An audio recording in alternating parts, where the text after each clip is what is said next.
Please be seated. And General Graves, thank you, General Graves, for that very kind introduction.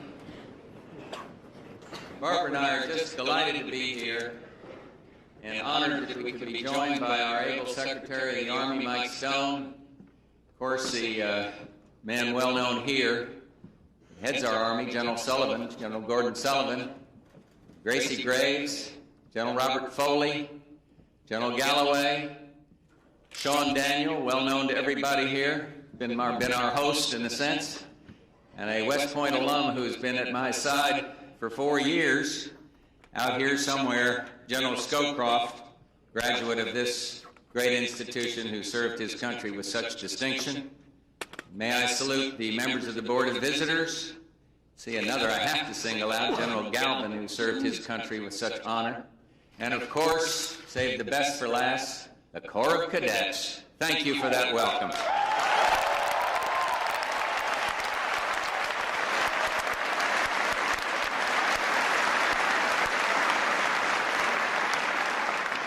Let me begin with the hard part.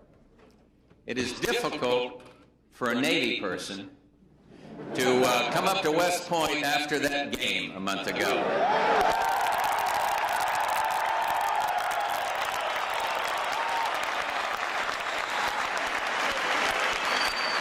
Go ahead, rub it in. But I watched it. Amazing things can happen in sports. Look at the Oilers, my other team, that took it on the chin the other day.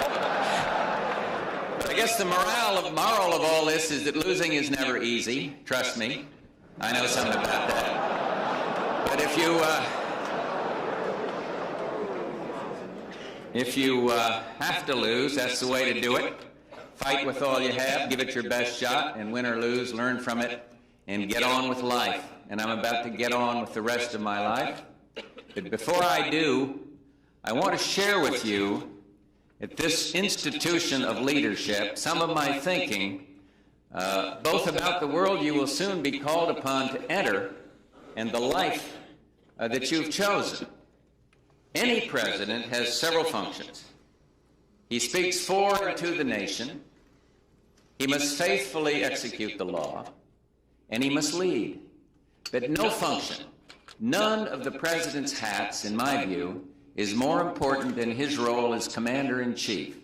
For it is as commander-in-chief that the president confronts and makes decisions that one way or another affects the lives of everyone in this country, as well as many others around the world. And I've had many occasions to don this most important of hats. And over the past 4 years, the men and women who proudly and bravely wear the uniforms of the U.S. Armed Services have been called upon to go in harm's way and have discharged their duty with honor and professionalism. I wish I could say that such demands were a thing of the past, that with the end of the Cold War, the calls upon the United States would diminish. I cannot. Yes, the end of the Cold War, we would all concede, is a blessing. It is a time of great promise. Democratic governments have never been so numerous. What happened 2 or 3 days ago in Moscow would not have been possible in the Cold War days. Thanks to historic treaties such as that START II pact just reached with Russia, the likelihood of nuclear holocaust is vastly diminished. But this does not mean that there is no specter of war, no threats to be reckoned with. And already, we see disturbing signs of what this new world could become if we are passive and aloof. We would risk the emergence of a world characterized by violence, characterized by chaos, one in which dictators and tyrants threaten their neighbors, build arsenals brimming with weapons of mass destruction, and ignore the welfare of their own men, women, and children. And we could see a horrible increase in international terrorism, with American citizens more at risk than ever before. We cannot and we need not allow this to happen. Our objective must be to exploit the unparalleled opportunity presented by the Cold War's end.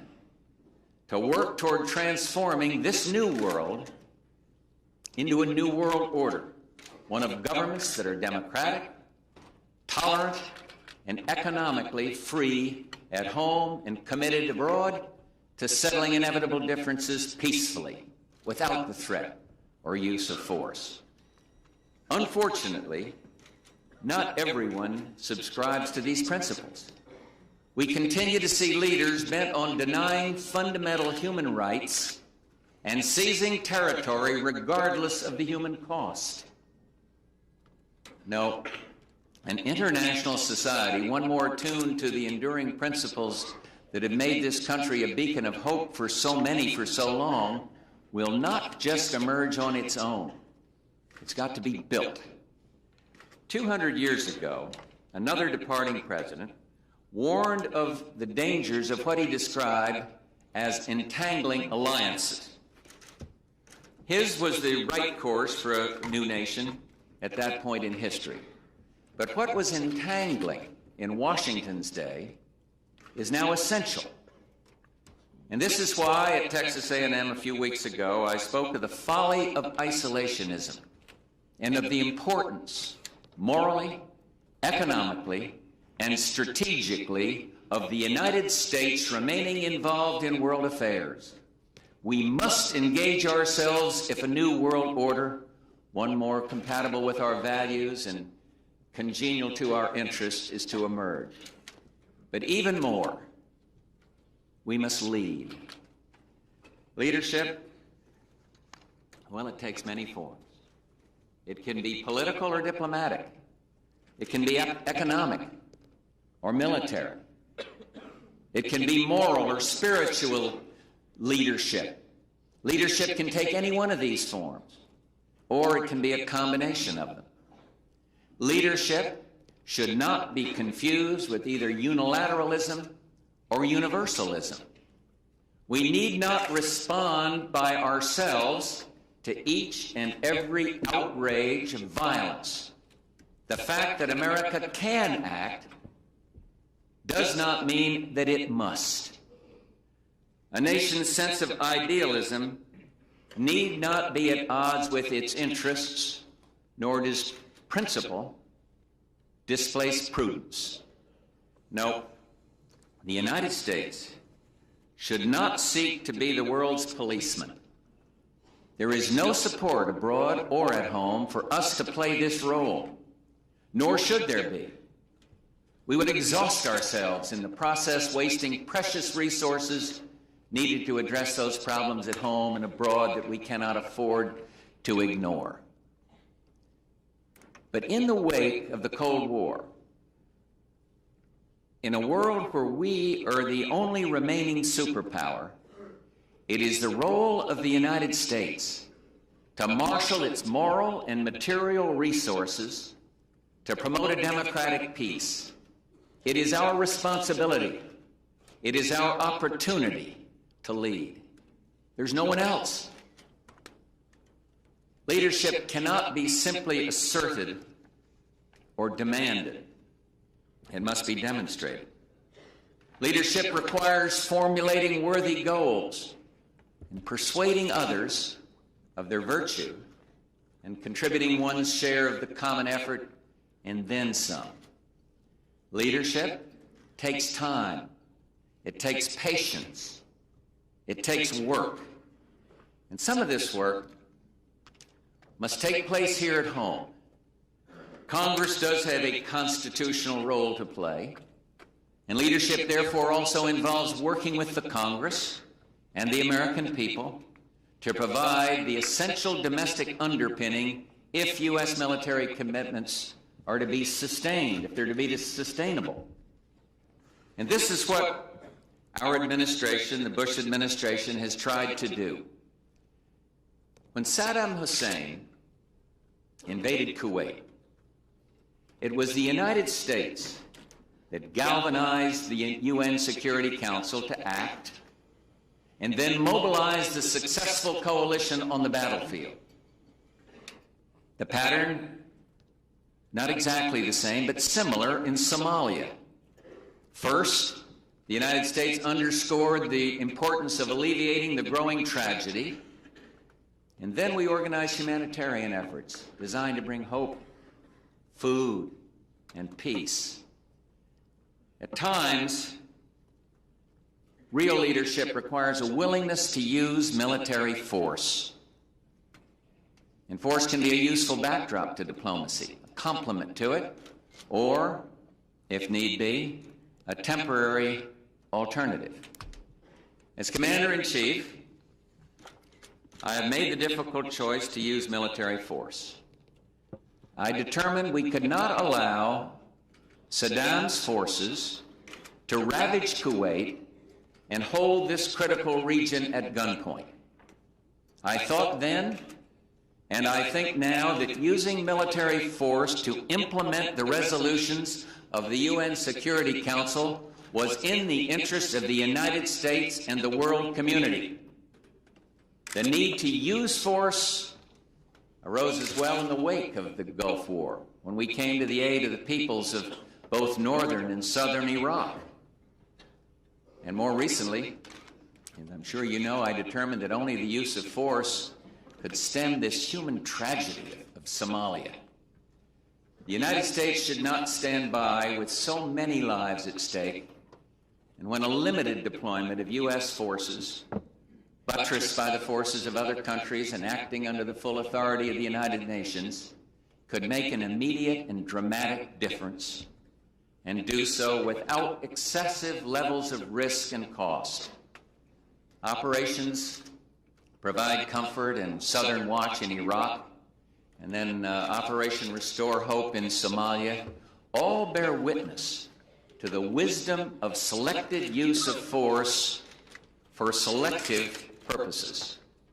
Sometimes the decision not to use force, to stay our hand, I can tell you it's just as difficult as the decision to send our soldiers into battle.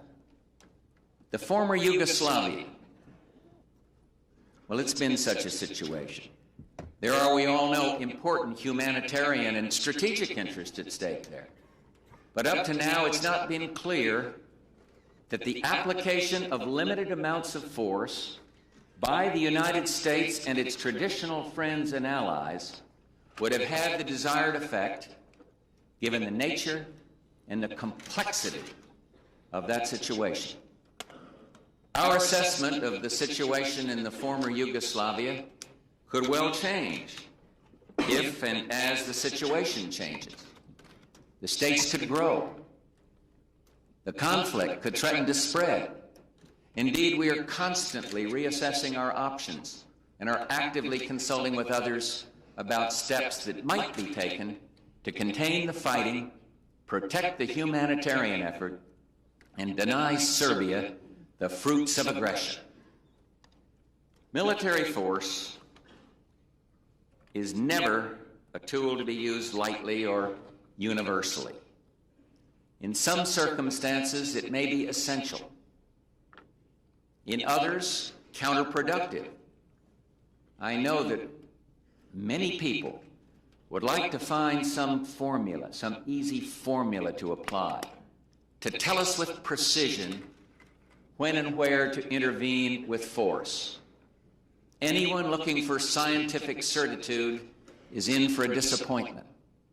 In the complex new world we are entering, there can be no single or simple set of fixed rules for using force. Inevitably, the question of military intervention requires judgment. Each and every case is unique. To adopt rigid criteria would guarantee mistakes involving American interests and American lives, and it would give would-be troublemakers a blueprint for determining their own actions. It could signal U.S. friends and allies that our support was not to be counted on. And similarly, we cannot always decide in advance which interests will require our using military force to protect them. The relative importance of an interest is not a guide. Military force may not be the best way of safeguarding something vital, while using force might be the best way to protect an interest that qualifies as important but less than vital. But to warn against a futile quest for a set of hard and fast rules to govern the use of military force is not to say there cannot be some principles to inform our decisions. Such guidelines can prove useful in sizing and indeed shaping our forces and in helping us to think our way through this key question. Using military force makes sense as a policy where the stakes warrant, where and when force can be effective, where no other policies are likely to prove effective, where its application can be limited in scope and time, and where the potential benefits justify the potential costs and sacrifice. Once we are satisfied that force makes sense, we must act with the maximum possible support. The United States can and should lead, but we will want to act in concert where possible involving the United Nations or other multinational grouping. The United States can and should contribute to the common undertaking in a manner commensurate with our wealth, with our strength. But others should also contribute militarily, be it by providing combat or support forces, access to facilities or bases, or overflight rights. And similarly, others should contribute economically. It is unreasonable to expect the United States to bear the full financial burden of intervention when other nations have a stake in the outcome. A desire for international support must not become a prerequisite for acting, though. Sometimes a great power has to act alone. I made a tough decision, I might say on advice of our outstanding military leaders who are so well known to everybody here, to use military force in Panama when American lives and the security of the canal appeared to be threatened by outlaws who stole power in the face of free elections. And similarly, we moved swiftly to safeguard democracy in the Philippines. But in every case involving the use of force, it will be essential to have a clear and achievable mission, a realistic plan for accomplishing the mission, and criteria no less realistic for withdrawing U.S. forces once the mission is complete. Only if we keep these principles in mind will the potential sacrifice be one that can be explained and justified. We must never forget that using force is not some political abstraction, but a real commitment of our fathers and mothers and sons and daughters, brothers and sisters, friends and neighbors. You've got to look at it in human terms. In order even to have the choice, we must have available adequate military forces tailored for a wide range of contingencies, including peacekeeping. Indeed, leading the effort toward a new world order will require a modern, capable military, in some areas necessitating more rather than less defense spending. As president, I have said that my ability to deploy force on behalf of U.S. interests abroad was made possible because past presidents, and I would single out in particular my predecessor Ronald Reagan, and past secretaries of defense sustained a strong military. Consistent with this sacred trust, I am proud to pass on to my successor, President-elect Clinton, a military second to none. We have the very best. And yet, it is essential to recognize that as important as such factors are, any military is more than simply the sum of its weapons or the state of its technology. What makes any armed force truly effective is the quality of its leadership, the quality of its training, the quality of its people. We have succeeded abroad in no small part because of our people in uniform. The men and women in our armed forces have demonstrated their ability to master the challenges of modern warfare, and at the same time, and whether on the battlefield of Iraq or in some tiny little village in Somalia, America's soldiers have always brought a quality of caring and kindness to their mission. Who will ever forget, I know I won't, those terrified Iraqi soldiers surrendering to American troops? And who will forget the way the American soldier held out his arms and said, "It's okay, you're all right now"? Or in Somalia, the young Marie, eyes filled with tears, holding the fragile arm of an emaciated child. There can be no doubt about it. The all-volunteer force is one of the true success stories of modern-day America. It is instructive to look at just why this is so. At its heart, a voluntary military is based upon choice. You all know that. The decision freely taken by young men and women to join, the decision by more mature men and women to remain. And the institution of the armed forces has thrived on its commitment to developing and promoting excellence. It is meritocracy in action. Race, religion, wealth, background count not. Indeed, the military offers many examples for the rest of society, showing what can be done to eradicate the scourge of drugs, to break down the barriers of racial discrimination, to offer equal opportunity to women. This is not just a result of self-selection. It also reflects the military's commitment to education and training. You know, people speak of defense conversion, the process by which the defense firms retool for civilian tasks. Well, defense conversion within the military has been going on for years. It is the constant process of training and retraining which the military does so well that allows individuals to keep up with the latest technology, take on more challenging assignments, and prepare for life on the outside. Out of this culture of merit and competition have emerged hundreds of thousands of highly skilled men and women brimming with real self-confidence.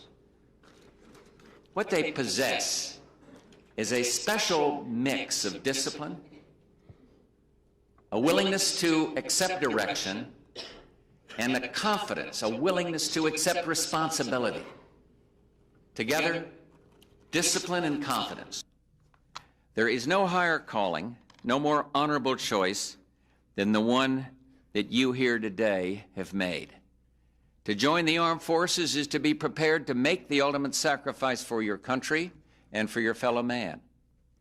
What you have done, what you are doing, sends an important message, one that I fear sometimes gets lost amidst today's often materialist, self-interested culture. It is important to remember, it's important to demonstrate that there is a higher purpose to life beyond oneself.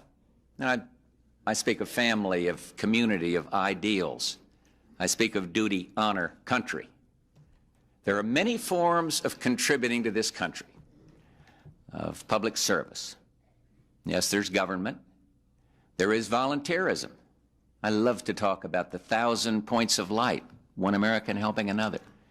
The daily tasks that require doing in our classrooms, in our hospitals, our cities, our farms, all can and do represent a form of service. And in whatever form, Service benefits our society, and it ennobles the giver. It is and his message was one of public service, but with a twist on the importance of finishing one's schooling before going off to fight for one's country. I listened closely to what he had to say, but I didn't take his advice. And that day was my 18th birthday, and when the commencement ceremony ended, I went on into Boston, enlisted in the Navy as a seaman second class, and I never regretted it. And you too have signed up, and you too will never regret it, and I salute you for it. Fortunately, because of the sacrifices made in years before and still being made, you should be able to complete this phase of your education. A half-century has passed since I left school to go into the service. A half-century has passed since that day when Stimson spoke of the challenge of creating a new world. And you will also be entering a new world, one far better than the one I came to know. A world with the potential to be far better yet. And this is the challenge. And this is the opportunity of your lifetimes. I envy you for it, and I wish you Godspeed. And while I'm at it, as your Commander-in-Chief, I hereby grant amnesty to the Corps of Cadets. Thank you all very much. Thank you.